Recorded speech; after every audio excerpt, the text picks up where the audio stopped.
Didn't realise, otherwise I would have steered well clear. Yeah, you don't seem like you'd be into trivia night. Oh, luckily no one smokes anymore, so I had an excuse to sneak out. My name is Rachel Furch, and I am with Screen Rant. So nice to chat with you, Tom. Hi Rachel, how you doing?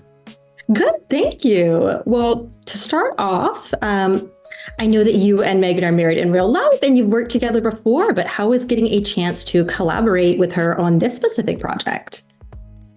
I mean, I was just really excited because, I loved season one and I loved what Megan did with it and with the characters in it. And it was an opportunity. I didn't think it was an opportunity that would ever arise, to be perfectly honest. When I watched the first season, I didn't think this was ever a show that I would be performing in.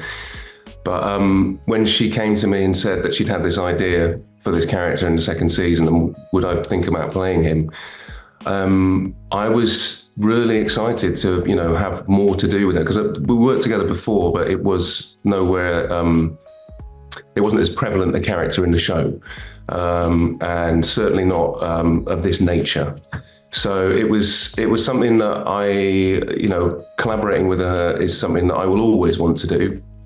Not just because she's my wife, but because I think she's really brilliant at what she does. And she's really, really, really good at working with actors and being able to give actors very simple but very effective notes, and really make you think a lot more than you would have done, I think, about certain aspects. Well, speaking of season one, obviously so much went down in the finale. I am curious which of the twists surprised you most watching it? In season one? In the season one finale, yes. Oh gosh, I think so many, but I think that, finding out about Stephen properly and what happened within the accident was definitely a big one for me. But I don't know. I think there were so many that there was too many to think about and like pinpoint one on its own. Really, it was like twist after twist after twist. But I think it's a complex show in that sense. But then it's not complex when you break it down to a very human element about, the obsessions that people have when love or sex is on the line, basically. So it was just something that I really, I don't think I would have been the particular target audience for it. But I'm so glad that I watched it because I just thought it was great.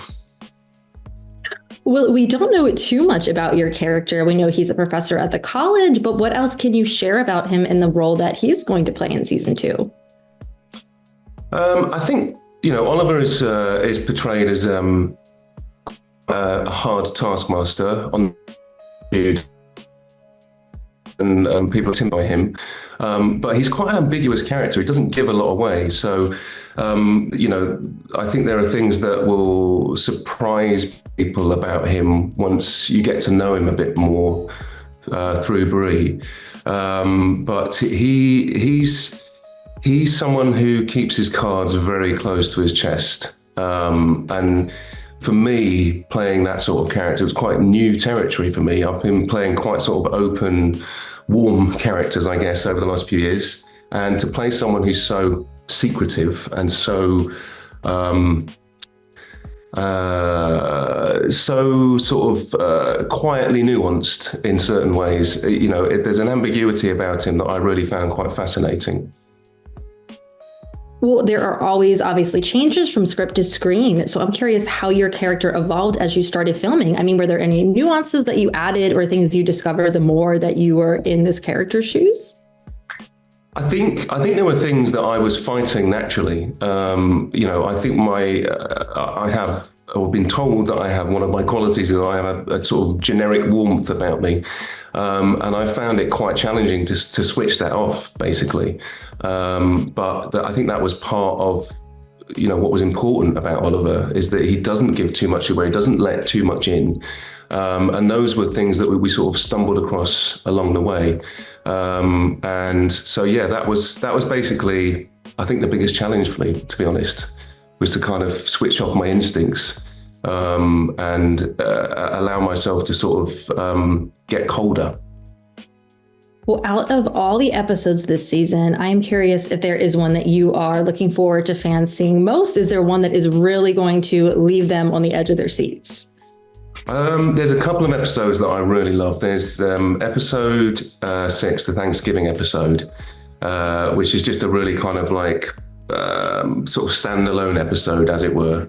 And then I'm really excited for people to see the finale because there's so many things that happen in it. I rewatched it again today and I was like, oh my God, there's so much packed into this.